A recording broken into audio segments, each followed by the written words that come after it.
It's time for another episode of Studios Undone, the series where I infiltrate the studios of other YouTubers and creators to see how they do things, ask them some questions, and maybe do a little testing and review of their space and equipment. Today's featured creator is someone who, if I had to describe in a single word, I would choose smooth. From their sleek and elegant shots found on Instagram and YouTube, to the silky and soothing voice heard in their podcast, through their nimble wit, and down to their smart and polished sense of style, I find them to be one of the most satisfying creators on the platform. That's a lot of S words, and here's one more. Stalman. Do you guys like shallow depth field as much as I do?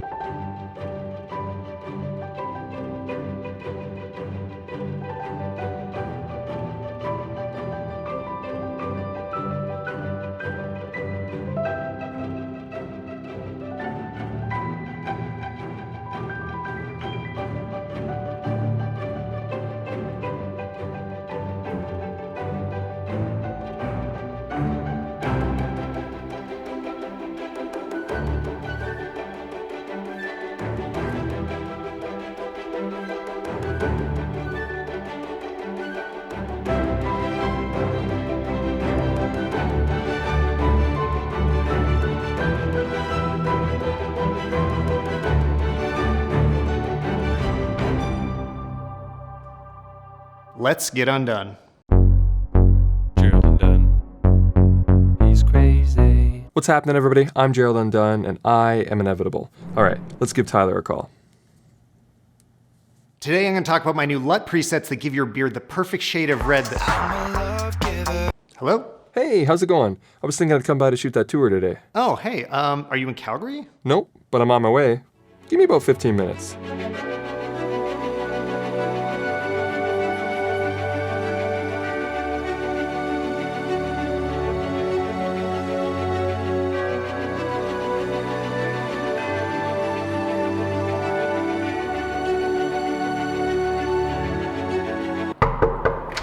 Oh, hey, man. Come on in. So, you skied here, right? Of course not, Tyler. Don't be silly. Those were stock footage slopes. Oh, no way. Yeah, because this video was brought to you by Storyblocks. Huh? Have you ever found yourself in a situation where you could... Hold on. Just a sec. I'm just going to be setting up. Okay. Have you ever found yourself in a situation where you could really use some footage, but shooting it yourself would either be budgetarily impossible or logistically unfeasible? You know. Sorry. Like skiing from London to Calgary? Well, Storyblocks has you covered with an impressive collection of stock footage covering a wide range of subjects with unlimited downloads and 4K video. They're also amply supplied with backgrounds, overlays, and After Effects templates, and the interface is easy to use and navigate, and the clips are royalty-free for both personal and commercial use, so you can use them as much as you want, wherever you want. So if you think you could take advantage of a fantastic library of quality stock footage and effects, check out Storyblocks using the link in the description below. Are you about done with the lights there? This is all wrong. We got to start over. Okay, Tyler. It's time for your tour. I thought we agreed no clipboards. Of course I'm going to bring the clipboard. Okay. But first, let's talk about this lighting situation. Well, okay, this is not a normal YouTube lighting situation. The studio is a production studio. My wife and I run a photo and video production company, so clients also get their photos and videos taken here. Okay. It's not just YouTube.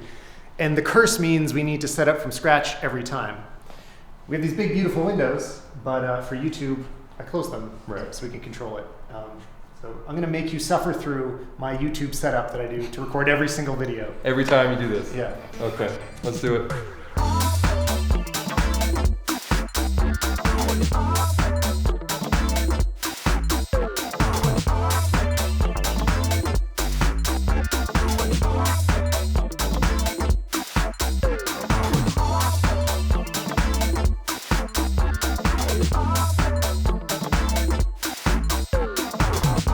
Every time I do a video, I like to kind of start from scratch so I can experiment with lighting and learn some new things. Right now we're seeing the blinds closed, so this is what the window light is doing for us. Now if we turn on the house lights, we're going to see all the points of interest back there. Basically those little bits of blurry bokeh are some of my favorite part of the shot, even though they don't contribute to me at all.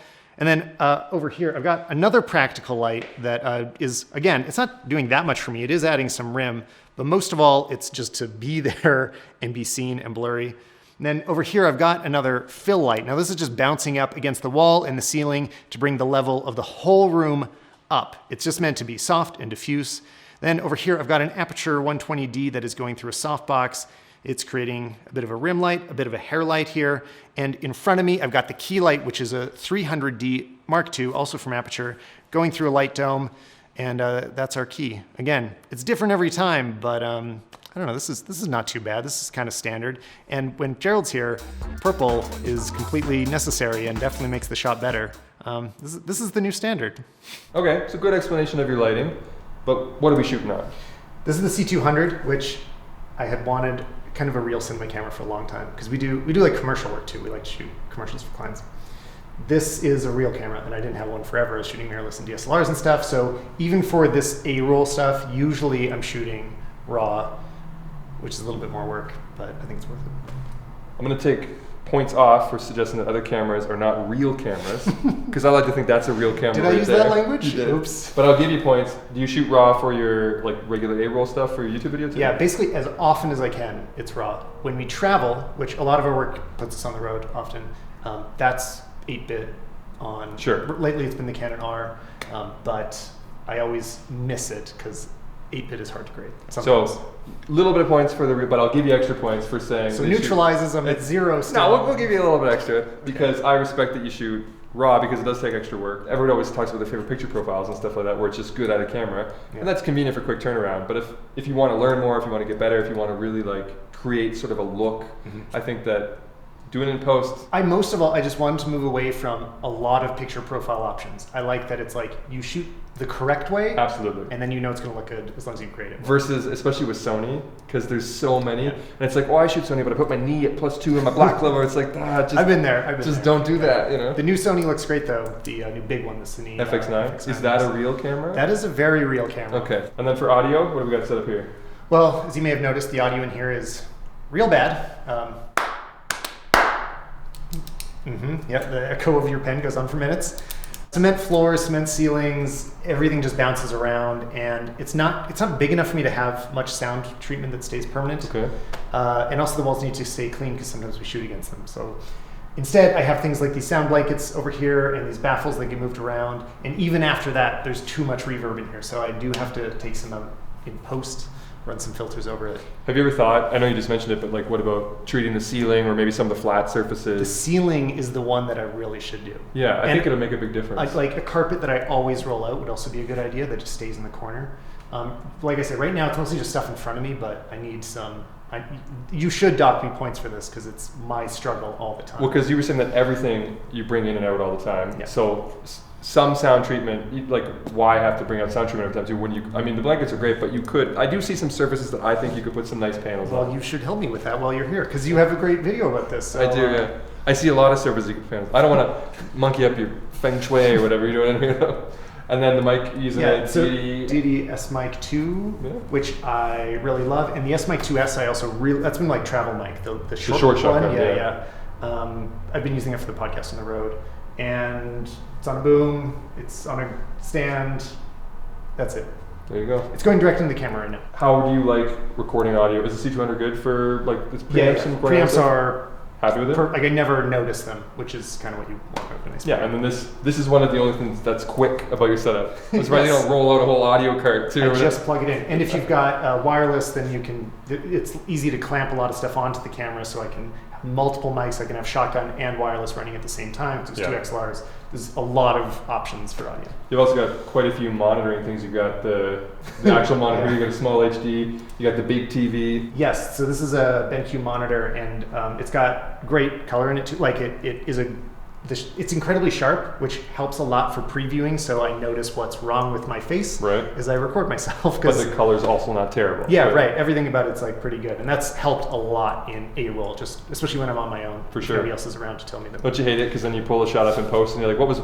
I had like a booger the whole time. You didn't even notice it. Yeah, but you couldn't tell on your little screen. So what I like to do is I go back through the videos of the person that I'm featuring here, and just basically look through the whole catalog on YouTube in this case. And I also went through your whole podcast too. Wow. Even episode 0. Holy. Where you were like, nobody's listening to this. You. I was like, I'm listening to it. I needed that download. There you go. So I've noticed some things that maybe you can fill in for me here. So like 8 or 9 years ago, you had some videos And when I watched them, it said, welcome to the Stalman Talks About Photography, episode 5. And it was like your first video. I was like, did you delete the first couple episodes? And then there was like a gap. So you had a few videos, there was a gap of a few years, and then you had a couple more videos. This was around the time like the A7R2 came out or something like that, maybe. And then there was another gap in time. And then, you know, for the last 2 or 3 years, it's been more regular uploads, a few times a month. Were you uploading all along and you like deleted some stuff to try to form your channel, or was it just that you switched from being, you know, more casual to more serious about your content creation? At the start of these things, if you can remember this far back, YouTube wasn't a big deal. We did not know that it was going to be the platform where you put all your energy into that and you become famous and rich and, you know, all the things that we clearly are. Is this going to be a story of regret? Is that where this is going? Maybe a little bit. But it was just like, if you make videos, you just put them everywhere. I mean, there was even other sites I can't remember the names of that you would upload. Like, I would upload the same video to everything. So the Stalman Talks Photography stuff was on Vimeo as well. And most of all, the main platform was a video podcast on iTunes. That's what I thought was the main thing, because I listened to a lot of podcasts. Other people were doing video podcasts. And turns out YouTube is what survived the longest. Then, yes, there was a huge gap where nothing happened. And that's the regret. I mean, that is absolutely when I should have been pushing the hardest. So you didn't delete videos, you just didn't make any. Yeah, exactly. But you wish that you were. Yeah, I mean, it's when YouTube, it's the boom days of YouTube. Like, Sure. That's when everybody that's big now established themselves. And I was just like, I don't know. I don't know why I didn't do it. What were you doing during that time? Working, shooting, for quite a while. Actually, my full-time thing was stock photography. Like, I worked at a stock photo company as a designer at iStock, then Getty Images, and then selling my photos was my whole job for a while, which was kind of great. Designers in web design? Yeah, exactly. Like product design is more like infrastructure, like how does the website work? And then when I met my wife Anya, we started what is now our production company, and that meant we were doing more fashion stuff. Gradually, we actually were working full-time on her blog for a while, which is anyab.net, and also her Instagram. And it's sort of like, yeah, fashion and influencer stuff. And at the same time, we were doing real like fashion magazine jobs as well. We'd shoot street style at Fashion Week, and gradually fashion magazines kind of closed, so we've redirected a lot of the stuff we're doing to online. So now the business that we run is basically it's like a third of it is Anya's social stuff, a third of it is client production, both photo and video, and then a third of it is my social and YouTube. The idea that you bring everything out all the time, though, how does that impact your ability to just kind of make a YouTube video when you have an idea? Very poorly. Yeah. It really slows down the production. But the thing is, a lot of this stuff goes out on shoots. I mean, all of this stuff was in bags from a shoot we did on location earlier in the week, and I had to pull it out to do this, and then I'm gonna have to pack it back up because we got another shoot coming up. So I want it to be set up. I guess if I just had more lights, maybe I could just leave half of them up and then bring the other half. But or somehow mount them from the ceiling yes, so they come down. That is exactly all my ideas have involved your ceiling somehow. It's like we gotta get this ceiling in play. Well, there's so much space. I mean, that's the best thing about here is the height. So. All right, well, we've been standing in one spot this whole time. Yeah, I'm sure my viewers are like, why aren't they walking? So let's go take a look over Do a here. little walk and talk. That's right. You got a backdrop? Yeah. I just want to point past the backdrop. There's also a giant plant. We're very proud of this plant. So she bought this when it fit in the front seat of the car, and she could bring it. It's bigger than me. Yeah, we can't get it out of the studio now. Like yeah, it wouldn't fit. It's so it's on. You know, I hope this gets me a point or two. But, it has to be on wheels. And yeah, it also looks good in the background. So.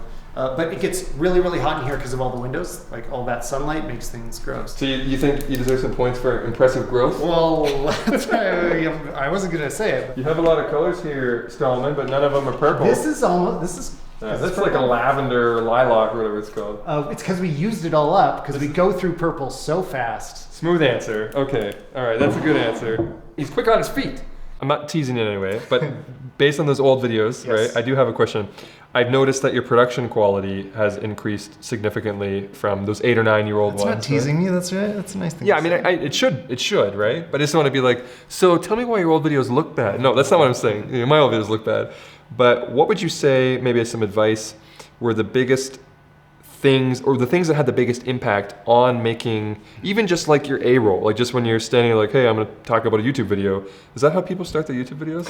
Hey, I'm gonna talk about a YouTube video? Stay tuned. That's my new intro. It's still a catchphrase, yeah.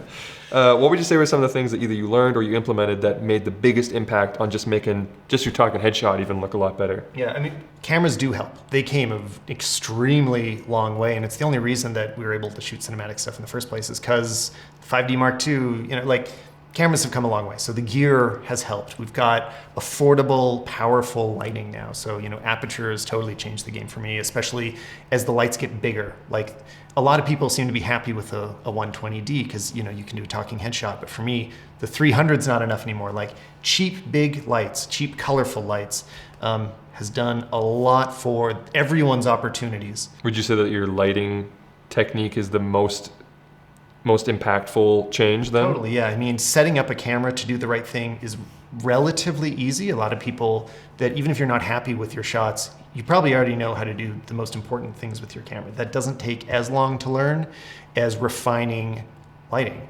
And I feel like it took me years of even working professionally as like doing photo and video production to start refining it. And a lot of those things are just like watching tutorials, watching films critically and closely, watching commercials. Honestly, I think commercials are a place that a lot of people could pay more attention to because you just let them pass over you sometimes, but if you mute them and just look at the images, they are usually pretty great. Like real cinematographers work on these projects, and you can see some examples of really either like clean, bright lighting that looks super commercial. A lot of car commercials will have like dirty, gritty, also beautiful, like there is beautiful images on TV, and I've been getting more inspiration from that lately. I don't see a lot of like camera gear here, so we're not gonna spend too much time on it, but give us a quick like whip around. Coffee machine, fridge, yeah, table. Well, sometimes this is a table. Actually, sometimes this is the shot. What is it when it's not a table?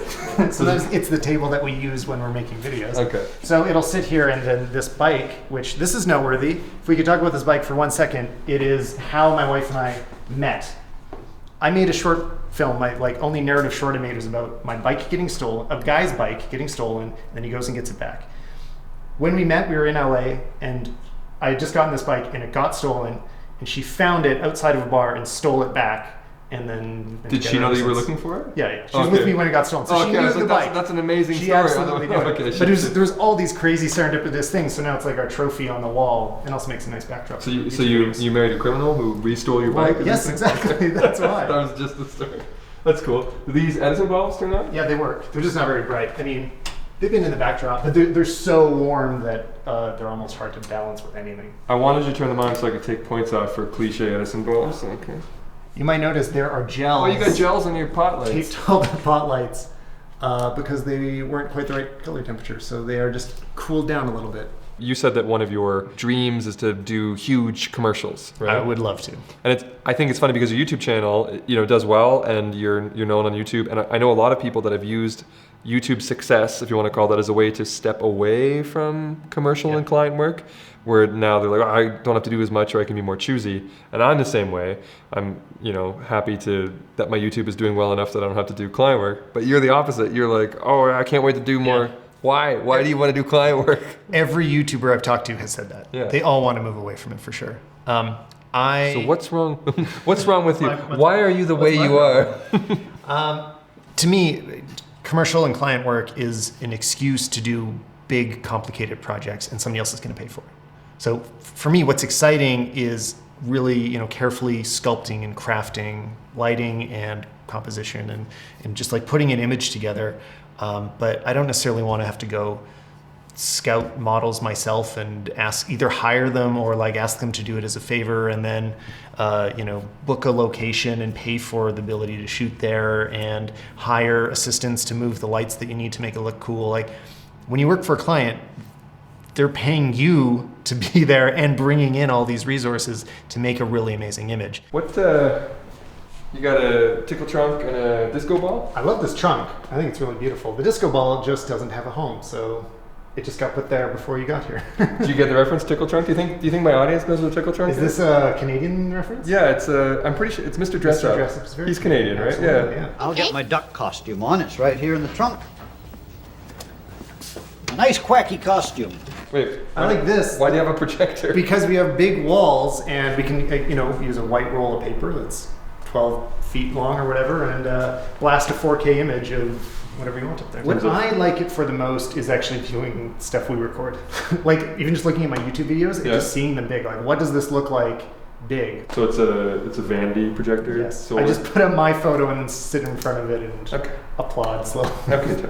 That's a lot of avenues then that you've got podcasts, you've got a web, we had more than one podcast. Yeah, there's been 3 over the years. They're all an evolution of the same theme, but yeah. You got a website or 2, Anya stuff, the production company you guys do together, you have multiple like influencer marketing things that you do on Instagram and YouTube and everything else, the YouTube channel obviously. I'm assuming that this was a strategy, like a multi-avenue shotgun approach.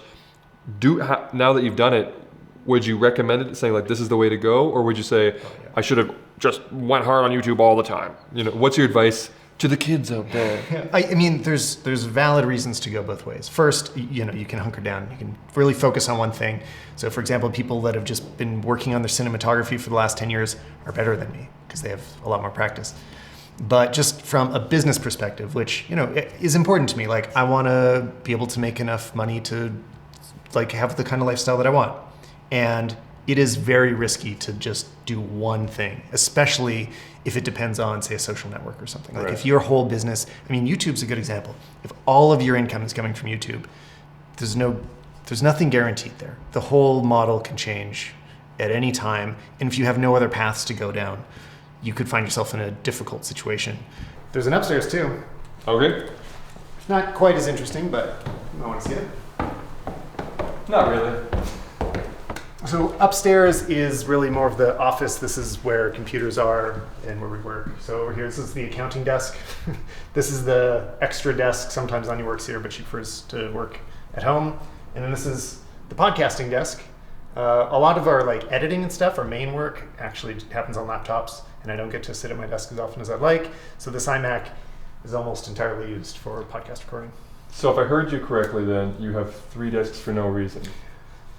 Yes. I mean, well, in case of emergencies. In case of accounting emergencies? This is where like a guest will usually sit when we're recording the podcast. Sure. And I'll sit over here. And then I'll surround the whole thing with sound blankets because we have bad audio up here too. Are you going to have me on the podcast? Well, we'll see what my score is at the end of the day. You're doing well. You got like 50 points. 100 points. If I was to be on the podcast, where would they be able to find the podcast? You would go to StalmanPodcast.com, which you have been on the podcast. So that's true. You should already go there because he's already. I'll take some points off myself. Bad memory. So a lot of these boxes you would think have shooting resources. They are props. Like Christmas decorations for when you're taking Christmas photos, and fake flowers, and there's a bunch of fake plants in the corner. This is for Sailor Moon shoots. They're things like this. Imagine this, but in a bunch of boxes. I'm gonna need you to put that on, probably. Personally, I feel like it would have been easier to read if it was written from left to right and used a similar font and case throughout. If you're in touch with a designer, you could let them know that this like Helvetica? Yeah, this is an optimal reading configuration. Okay? That's very true. Although I've used it as a blurry background, it works great as blur. So, Nice. and that's what it was designed for. And what's in the bag over here? Oh, this is good. This is a good thing to go through. Power cable, little portable aperture, main cameras for. Oh no, there's no lens cap on there. Oh, it just fell off. It's right here. This is kind of the everything camera right now. I've been using the SR for both photo and video. We've also got the 5D Mark IV. This is what we've used for almost everything for a long time. I still prefer it in a lot of ways to the photography that comes out of the R. The back controls are much better. The R is not a professional camera yet. But the size of mirrorless has been winning a lot of the time. I just want to bring the small camera since the sensors. Everything in here EF? Or do you have RF too? No, I'm borrowing this from Jordan Drake. It's the one RF. But all the rest is EF glass still. I'm not in a rush to switch because the C200 is EF. If I want to upgrade to a C500, it's EF. We're in a weird place where I don't know where to put all my money into right now. EF is still, I think if you have to buy, if you need to get a whole bunch of lenses and you don't know what you're doing with your life, EF is probably still a safe way to go. Yeah. You can adapt it, you can put it on the pocket cameras or adapt it to pocket camera, you can adapt it to your Panasonic cameras, you can put it on your Canon cameras, you can adapt it to Sony cameras. Yeah. So if you're like, I need lenses, I don't know what cameras I want, you can get some EF. And also, Canon has like perpetual sales on everything. Right, so you can usually get a pretty good price on it. I feel like putting a lot of money into an EF lens is going to last I just trust it a little bit more because it's been around and they're still making new EF cameras. And even if you buy real cameras, you can use EF. It's PL or EF usually, Yes, right? exactly. So, Yeah. So if I ever get my dream Alexa, So the term full stack creator is something that I've seen you post on your profiles to describe yourself on different platforms. What is your definition of it for how it applies to you, whether YouTube, your podcast, or whatever? And does this mean that you don't source outside help? And what qualifies you to be a full stack creator or not? I mean, it's a word I just stole from the development world of a full stack developer Right. is a common term. And I was like, oh, there must be something for this on the creative or production side. And there kind of was, like, people weren't saying it. So I was like, well, I'm going to say it and I'll make it my catchphrase or whatever. But I do think it's a really helpful thing to learn, basically because there's a lot of opportunity out there for, more like independent producers to be able to know how to do the whole thing, where you don't need a bigger team. You can work with less people. And even as you hire people, that you know what they are doing and you can give them really direct, informed feedback. So it doesn't necessarily mean that you need to be an expert in everything, but I'm sure you can see even doing YouTube, like you need to know how to do design for your thumbnails. You need to know how to write for the content. There is room for a lot of these small creators to work with a lot of small businesses, because now every small business needs a good Instagram page and a good Facebook profile and a good website and, and YouTube videos and whatever. Like everybody needs everything. So the more you can offer, the stronger you are positioned. Did you know that Tyler and Anya got the look? It's true. What's this for? That was just once. When the Nordstrom opened, we shot the campaign for it, and then we were in the paper. And then you got the look. And then we got the look, and we still got it. That's why we laminated this, so we keep the look. All right. Well, good news is, got your score here, and you passed. Okay? All right. Final sign off on this here. And overall, I love the studio. I think it looks great. I think that it's really functional. There's Thanks. people creeping around outside right now. I like the lighting. I like the whole lighting demo that you did. I think that I liked our conversation about post-processing, how you're not afraid to shoot raw and get in there and tweak it. And even though I personally wouldn't want to set everything up and do everything different each time, I respect that that's a good way. A lot to of move. wasted energy. But like you said, Yeah. You know what? Actually, in the first episode, when I had Josh Yo, he said that nothing's wasted because every time you're tweaking your technique, you're learning something. Josh is a smart guy. I didn't really give you a lot of purple stars throughout this, Yeah. and it's because I didn't want to say anything. Okay. I just didn't know. Do I give him the tickle trunk? Do I put him on the disco ball? It wouldn't hurt. Too many things to like, Okay. right? So what I'm gonna do is I'll just give you one big purple star. Big? For That's not any bigger than others. it's metaphorically big. It's representative of a larger. Yeah. Shut up, Tyler. Yes. And here's your final score sheet. This is confidential, All right. just for you. This so is gonna be just keep. Yeah, just I mean, I will. they don't need to see that. Just for treasure you. it always. Let's get undone. That's a bad one. Don't use that. Come on in. I hit myself in the head. Yeah. So you skied here, hey? Hey? Those were stock footage slopes. Oh, what's that? Oh, that's not the cool one. I shouldn't say that. Oh, hey. There's another line. I'll do this whole spit again. Spit? What's a spit? Spittle. Can I sip while we do this? What do you think, this is a news show? We're not really. Just gotta keep the energy up. Okay. You done? Those were stock footage slopes. Oh, you don't say. I can't do it. Where's this accent coming from? No, I gotta be right place, right time, sucker. Whoa. What is that one? It's when it turns off, it decides to do this. Can I have my score sheet back for a minute? Because they've got the look, that's for sure. But what they don't have Is the star. is a little Oh, purple star. wow. That's adorable. This suddenly just got a lot more valuable.